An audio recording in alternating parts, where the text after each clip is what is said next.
गुलाम शाह वेझो चक खां सखर वेंदड़ मुसाफ़िर वेगन ब्रेक फेल थियण सबबि फुटपाथ ते चढ़ी वई। मुसाफ़िर वेगन जी छित ते वेठल शमन अली किरण सबबि फौत थी वियो। वेगन ड्राइवर समेत 12 ॼणा सख़्त ज़ख़्मी थी पिया। ज़ख़्मियुनि खे तिबी इमदाद लाइ ख़ानगी अस्पताल मुंतक़िल कयो वियो।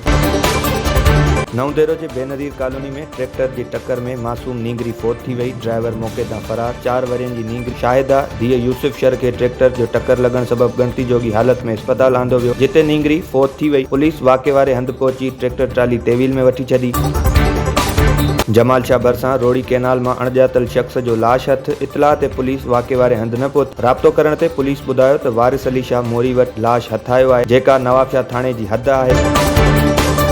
खानपुर मेयर वेझो ॻोठ आलम ख़ान गदाणी में पेनू औरतुनि पारां कलेरी बिरादरी जे नींगर खे अगवा करण जी कोशिश। घर भातियुनि जी रड़ियुनि ते पेनू औरतूं पंहिंजो सामान छॾे फरार थी वयूं। मुतासिर धुर ॿुधायो त 6 औरतुनि जो टोलो घर में दाख़िल थियो। ख़ैरात जे बहाने नींगर आरिफ खे अगवा करण जी कोशिश कई। रड़ियूं करण ते पंहिंजो सामान छॾे फरार थी वयूं। नवाबशाह में एपका जे मरकज़ी सॾ ते एपका एजुकेशन यूनिट ज़िले शहीद बेनज़ीराबाद जे समूरनि क्लार्क आफ़ीज़ुनि खे ताला हणी एहतजाजी मुज़ाहिरो कयो। इन मौक़े ते एजुकेशन यूनिट जे सदर अली अकबर ज़रदारी, जनरल सेक्रेटरी साबिर अली ज़रदारी ऐं ॿियनि चयो त क्लार्कनि जी पघार में 200% वाधि कई वञे। पोती कोटा खे ॿीहर बहाल कयो वञे, जॾहिं त ॿिया समूरा अलाउंस बि जारी कया वञनि। मुतालबा पूरा न कया विया त एहतजाजी दाइरो वसी कयो वेंदो। टंडो मस्ती भरिसां क़ौमी शाहराह ते हथियारबंदनि जे गंबट वींदड़ मुसाफ़िरनि खां मोटरसाइकिल फुर करण जी कोशिश। मज़म्मत करण ते मोटरसाइकिल सवार सख़्त ज़ख़्मी थी पियो। इलाइक़े वासियुनि पारां ज़ख़्मी खे तिबी इमदाद लाइ मक़ामी अस्पताल मुंतक़िल कयो वियो।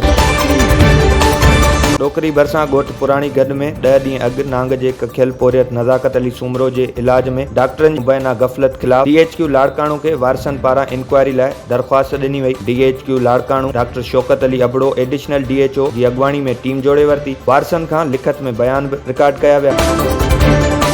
गंबट शहर जी गुलशन ऐं रहीम कॉलोनी में बिजली जी अक बूट सबबि घर अंदरि धमाको। नतीजे में बाहि घर खे वकोड़े वरितो। घर में मौजूद 8 घर भाती बाहि सबबि सड़ी ज़ख़्मी थी पिया। मुतासिरनि खे ॿाहिरि कढण लाइ घर अंदरि वियल चौकीदार बि सख़्त ज़ख़्मी थी पियो। बाहि ते फायर ब्रिगेड जी मदद सां ज़ाब्तो आंदो वियो। ज़ख़्मियुनि खे तिबी इमदाद लाइ गम्स अस्पताल मुंतक़िल कयो वियो। धमाके सबबि 70 वरियनि जी ज़रीना, ज़ाल रहीम बख्श, फ़हीम, फरज़ाना, रोज़ीना, सोबिया, इकरा, 7 वरियनि जी रुबाब फातिमा, 6 वरियनि जो शायान ऐं चौकीदार गुलज़ार थेबो सड़ी ज़ख़्मी थी पिया। अस्पताल जे ड्यूटी डॉक्टरनि मूजिबि घर जा 5 घर भाती 30 खां 40% सड़ी ज़ख़्मी थिया आहिनि, जॾहिं त ॿियनि घर भातियुनि जी हालत गणती जोगी आहे। चौकीदार जो तिबी इलाज करे खेसि घर रवानो करे छॾियो आहे।